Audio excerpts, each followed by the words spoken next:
Hello and thanks for joining us. I'm Susan Roberts here in Washington, D.C. Investigators are trying to determine if they found the first trace of missing Malaysian Airlines Flight MH 370, a wing washed up on Reunion Island in the Indian Ocean, most likely from a Boeing 777 airline. There's only one 777 missing in the world right now. Australian officials say if confirmed, it would be the first piece of hard evidence from the plane since it disappeared over a year ago. CCTV's Greg Navarro has more from Sydney. Investigators seem certain the barnacle-covered debris that washed up on the French island of Reunion is from a plane.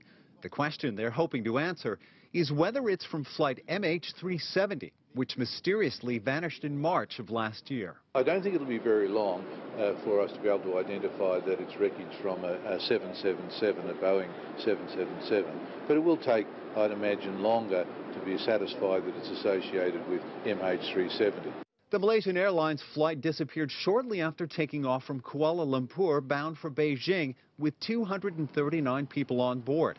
A massive search led by Australia was launched, focusing on a daunting 60,000-kilometre area of the southern Indian Ocean floor. By far, it's the first time that there's been wreckage that has the potential to be identified as associated with this missing aircraft.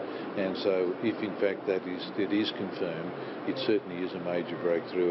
But aviation experts are not as optimistic. That breakthrough, if confirmed, will bring investigators any closer to finding the rest of the aircraft. No one can trace back the position of that piece of debris over a year of floating in the ocean back to a particular time. It's the knowledge of the circulation present and past of the ocean would have to be known in fine detail to have even the faintest possibility of doing that.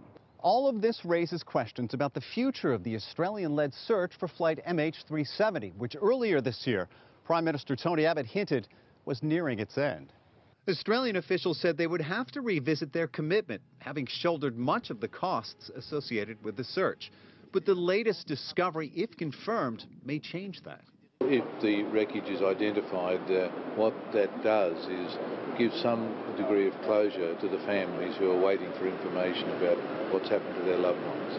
And I think that's the most important element of this potential development. Investigators say they should be able to confirm whether the debris is from a Boeing 777, the same plane as MH 370, within a matter of days. Greg Navarro, CCTV, Sydney.